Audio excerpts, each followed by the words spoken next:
मेरा नाम पंकज संबल है और मैं पेशे से आर्टिस्ट हूँ और आप पगडंडी देख रहे हैं।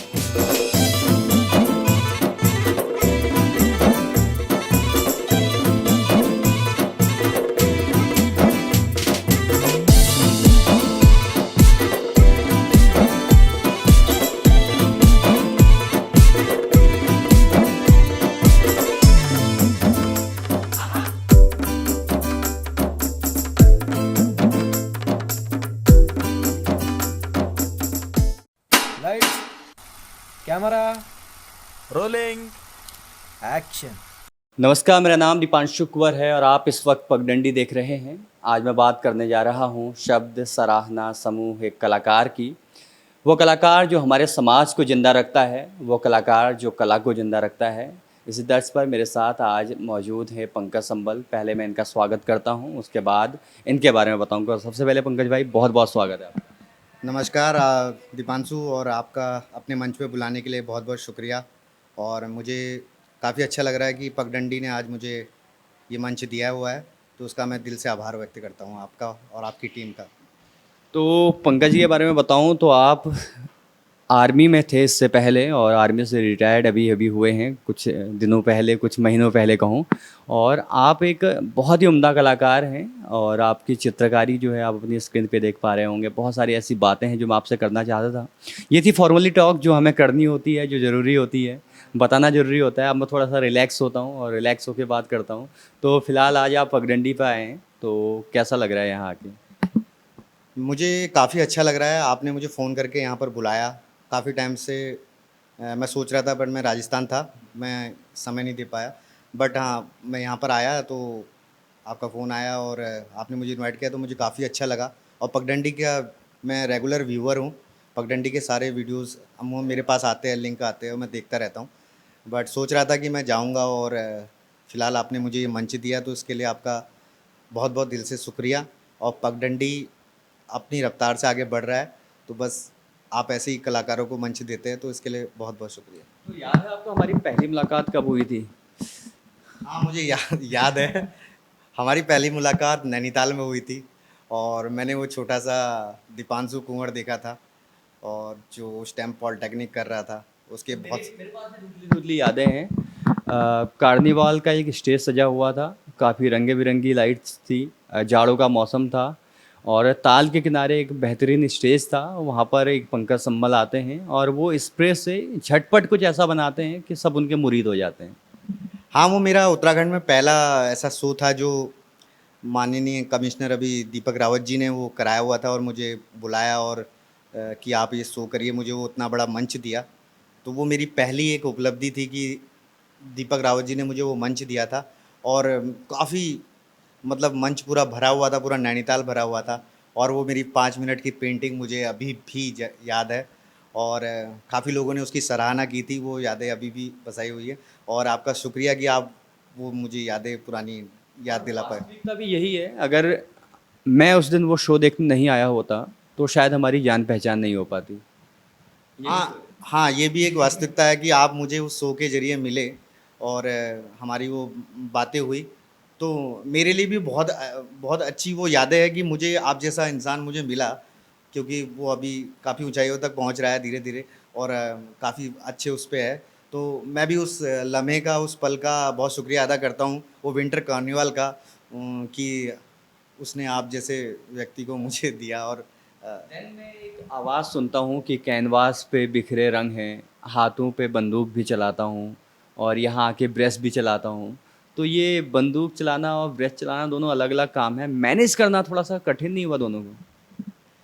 हाँ, सफ़र तो कठिन होता है, बट जिसको जो करना होता है ना, वो चाहे कुछ भी हो वो कर ही लेता है। मतलब कहने का मतलब है कि अ, वैसे टफ़ लगता है, बट मेरे लिए भी टफ़ था, बट मैं मुझे करना ही ये था। तो वो अपने आप ही ऑटोमेटिक होता चला गया। मतलब कि अगर आपने ठानी है ना मुझे यही काम करना है, तो मतलब वो ऊपर वाला भी वो मंज़िल दिखा देता है कि आसान बनाता है। थोड़ी-सी रुकावटें आती है, वो बोलता है, वो ये सोचता है कि ये इस जगह पे चलने लायक है नहीं है। मतलब मान लो आप फुटबॉल खेल रहे, कोई गेम पे आप नए नए गेम पे जा रहे हो, तो वो गेम भी ना, मतलब वो ग्राउंड भी उसको 2-3 बार गिराता ज़रूर है। वो ग्राउंड भी उसे परखता है कि ये काबिल है नहीं है इस मेरे ग्राउंड पे खेलने के लिए। तो उसने भी मुझे पटकनी दी है कि आर्ट फील्ड में ये काबिल इंसान है नहीं है जो ये इस यात्रा को कर सकता है।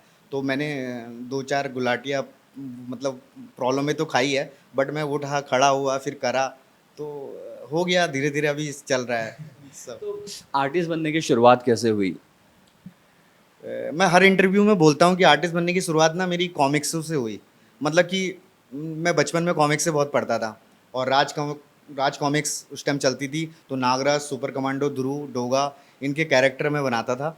और कैरेक्टर बना के मैं अपने मेरे स्टूडेंट साथी थे उन तक मैं पहुंचाता था, वो वाहवाही करते थे, फिर मैं अगला स्केच और बनाता था। और ऐसे ऐसे कलर करते हुए मेरी जर्नी उन्हीं कैरेक्टरों को देखते हुए शुरू हुई। और वो कैरेक्टर कब मेरी आर्ट जर्नी में शामिल होते होते बड़े बड़े जगह चले गए और ये होते चले आ रहा है। तो एक तरफ थी देश की सेना, एक जिम्मेदारी, दूसरी तरफ था अपना शौक। तो सेना में रहते रहते शौक को भी पूरा करना, और कैसे मैनेज हुए जो अफसर हैं वहाँ पर, उनके साथ कैसे लगाव हुआ, कैसे सेना पे रहकर पेंटिंग पे ध्यान दिया गया, क्योंकि जिम्मेदारियाँ भी हैं, शौक भी है, और उस शौक को भी ज़िंदा रखना है, जिम्मेदारियाँ भी पूरी करनी है। पंकज जी। हाँ, मैं घर में सबसे बड़ा था तो जिम्मेदारियाँ तो ऑफ कोर्स मेरी बनती थी, क्योंकि घर में सबसे बड़ा होने के कारण। और इतना ज़्यादा कुछ था भी नहीं।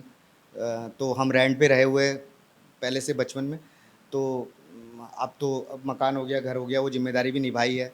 फिर साथ ही साथ शौक़ को ज़िंदा रख पाना, ये बात भी आप सही बोल रहे हो कि शौक़ को ज़िंदा रख पाना, क्योंकि एक चीज़ ऐसी हो गई थी ना, मेरे पास कहीं से एक अर्निंग सोर्सेज़ था, बट टाइम नहीं था। तो टाइम को मैनेज करना, वो चीज़ मैंने निकाला कि टाइम को मैनेज कैसे करना है।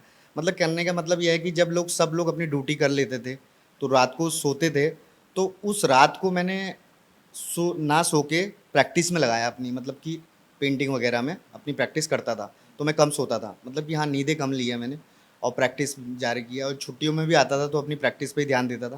मतलब फ़ोकस एक चीज़ पे बना हुआ था, तो वो फ़ोकस मैंने छोड़ा नहीं, तो शायद उस कारण मैं आज ये चीज़ कर पाया हूँ।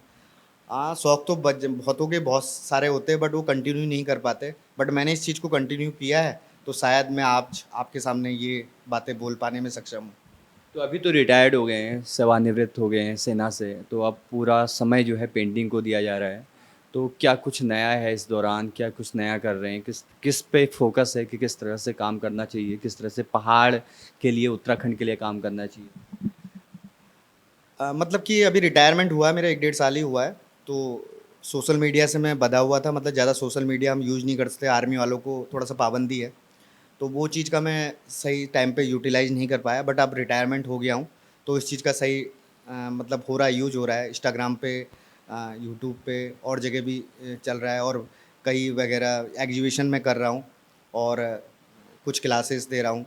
तो मतलब कहने का मतलब ये है कि अब जो मेरी आगे की थीम है उत्तराखंड को लेके, मतलब उत्तराखंड के कल्चर को थोड़ा-सा आगे लेके आना है। मतलब कि पुरानी जो कलाकृति थी, जो हमारी पहाड़ के जो पहले लोग थे, आमा, बूबू कैसे रहते थे, और वो क्या पहनते थे, पहनावा क्या था, हमारा नृत्य क्या था, हमारी पहचान क्या है, उस पर मैं काम करना चाहता हूँ। तो मैंने कुछ फ़ोटोग्राफ़र्स मित्रों को बोला हुआ है कि मुझे कुछ वो चीज़ें दें, पुरानी कुछ चीज़ें, कि मैं उनको अपने कैनवास पर बना पाऊँ, उनकी पेंटिंगें बना पाऊँ, ताकि आपको पता ही है कैनवास की एक लाइफ़ होती है, बहुत लॉन्ग टर्म तक वो ज़िंदा रह पाती है। तो मैंने ये सोचा है कि मैं उनकी पेंटिंगों का एक समूह पूरा बना के, पूरा एग्जीबिशन बना के, यहीं उत्तराखंड पे हम उसको एग्जीबिट किया जाए, एग्जीबिशन लगाई जाए। तो ये काम थोड़ा-सा मतलब लंबा है, लेंदी है, बट ये पूरा करने की मतलब मेरा मोटो यही है कि अब मैं उत्तराखंड के लिए इस थीम पे काम करूँगा। तो जो हमारे न्यू कमर्स हैं, नए लड़के लड़की हैं जो पेंटिंग्स पे आना चाहते हैं, तो वो अगर आपसे जुड़ना चाहें, आपसे मदद लेना चाहें, तो उनके लिए भी कोई रास्ता आपने खोजा है? हाँ, ज़रूरी कि मैं इंस्टाग्राम पे हूँ, जैसा मैंने आपको बताया, अभी इंस्टाग्राम पे भी मैं हूँ, तो कई लोग वहाँ पर मुझसे जुड़े हुए हैं, कि मुझे मैसेज करते हैं, तो मैं उनकी प्रॉब्लम उनको बताता हूँ।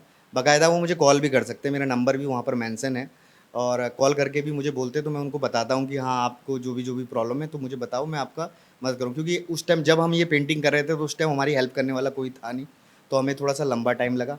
बट हाँ, जो न्यू कमर है, जो नए आर्टिस्ट है, जो काम कर रहे हैं, वो डायरेक्टली मुझसे बात कर सकते हैं, इंस्टाग्राम से मुझसे जुड़ सकते हैं, मुझे मैसेज कर सकते हैं। बाकायदा अभी मैंने अभी क्लासेस भी लेता हूँ, अगर किसी को वैसे मदद चाहिए, तो मुझे ऑनलाइन क्लासेस के ज़रिए भी मुझसे जुड़ सकते हैं।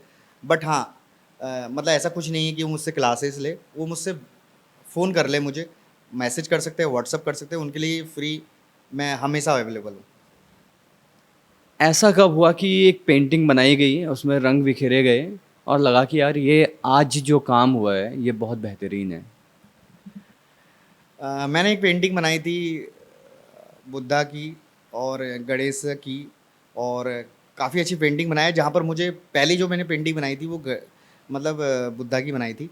तो उस पे मुझे थोड़ा सा विश्वास आया था कि यार मैं कुछ बेहतरीन कर रहा हूँ और ये अच्छा हो रहा है, और वहाँ से थोड़ा सा ना कॉन्फिडेंस आता है। अब तो ऐसा हो गया है कि मतलब कि हाँ, कुछ भी हो तो हाँ कर सकता हूँ, अब कुछ ऐसी कोई प्रॉब्लम ही नहीं है। मतलब मुझे नया चैलेंज लेने में मज़ा आता है। कुछ किसी मतलब जैसे मुझे एक फ़ील होता है कि हम किसी पेंटिंग को बनाते हैं ना, तो उसमें से एक फ़ील आना चाहिए। मान लो कि हमने कोई पत्थर की चीज़ भी बनाई, एक पत्थर बनाया, तो पत्थर बनाया तो हमने कैनवास पर बनाया, तो पत्थर पर भी ऐसा होना चाहिए कि अगर मैं इसको थोड़ा-सा टच भी करूँ तो एक एक कठोरता है। अगर हमने कोई लोहे की चीज़ या कोई मूर्ति बनाई है, तो हमें ऐसा फ़ील आना चाहिए कि हमने उसपे अगर पत्थर मारा तो ये टूट जाएगी। मतलब ऐसा फ़ील आना चाहिए। तो ये फ़ील पे ना जो पेंटिंग है जो फ़ील पे बनती है, तो वो बहुत ज़रूरी है और वो फ़ील मुझे अब आने लग गया है। हाँ। वही फ़ील का आना ज़रूरी है हर आर्टिस्ट की लाइफ पे, क्योंकि संघर्ष तो बहुत ज़्यादा है, लेकिन चलते रहना, उस पे काम करते रहना ये बहुत ज़्यादा ज़रूरी हो जाता है एक समय के बाद।